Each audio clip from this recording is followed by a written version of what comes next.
sommes mercredi, donc on va saluer forcément les plumes du canard. Oui, absolument. Quelques dessins et le désormais dessin culte de Chapat.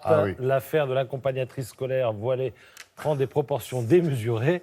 Le stage de voile est annulé, dit la monitrice au gamin qui avait déjà mis le gilet de sauvetage. Voilà. Dans le même genre, sur la question piégée du voile, une idée d'Édouard Philippe, signée Bouzard. Ce serait plus simple d'interdire les sorties scolaires. Il y en a qui ne se privent pas. Emmanuel Macron n'a pas l'air convaincu sur le dessin. Alors évidemment, Dupont de Ligonnès a inspiré les dessinateurs. Oui. L'assassin a inspiré également les dessinateurs. Également. Et jusqu'à ce matin. Eux, elle les a bien inspirés. Ouais. Alors, l'assassin de la préfecture, l'enquête avance. On pense qu'il a eu un contact avec Xavier Dupont de Ligonnès, semble dire Castaner, son Premier ministre. Puis alors à droite, le dessin de Dutrext. Vous n'avez pas le même âge, ni la même taille, ni la même tête, ni les mêmes empreintes. Ça fait beaucoup de différences. Ouais, trop de différences. C'est ce qui t'a perdu, Dupont de Ligonnès. T'as voulu trop bien faire. Oui, et eux-mêmes font un peu Dupont et Dupont, sans Ligonnès. Oui, avec un seul sourcil. T'as vu, ils ont un sourcil. Excellent. Dessin de Dutrext. Alors, le Tour de France, vous avez vu qu'on connaît maintenant le parcours. Le parcours de l'été prochain. Monaco Matin. Très sud, il reste au soleil.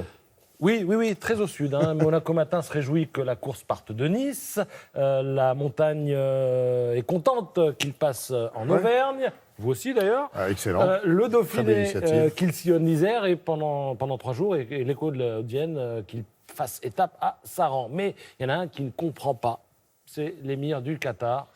En tout cas, si l'on en croit. Pourquoi on ne passe pas par Paris? Allons-y. Quand est-ce que le Tour de France passera par le Qatar? Voilà. Demande l'émir. Lorsque les vélos seront climatisés. Excellence. Excellence écrit en tout petit. Le gars, il a peur. Excellence. Oui, il y a un petit côté is no good. Shaun le mouton, toujours sur France 4, et plus que jamais sur grand écran. Le deuxième volet sort aujourd'hui. Alors, un vaisseau spatial s'écrase près de la ferme de Shaun, le mouton. En sort une ravissante créature. Évidemment, une sombre organisation gouvernementale va tenter de la capturer, mais le troupeau veille, d'où le titre « La ferme contre-attaque ». Mais à propos du film, regardez cette photo. On dirait un grand enfant qui fait joujou avec des figurines.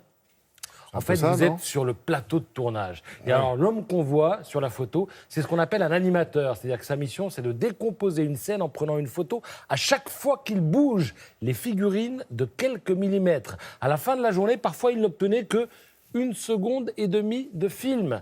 En moyenne, à la fin de chaque semaine, l'équipe disposait d'1 minute et demie de film. Le tournage a donc duré plus d'1 an, auquel il faut ajouter 2 ans d'écriture de scénario, de construction du décor, etc. Comme la longueur de ta chronique. Voilà. C'est un truc de fou. C'est génial. Justement, j'avais fini et je voulais te laisser la parole. Et c'est rigolo parce que, en fait, ça s'appelle un investissement, parce que ça coûte très cher, mais ça peut rapporter aussi très gros. Ça va. Parce que ces films, il y a un petit côté soupe au chou là dans le Shaun, là, avec ces extraterrestres aujourd'hui.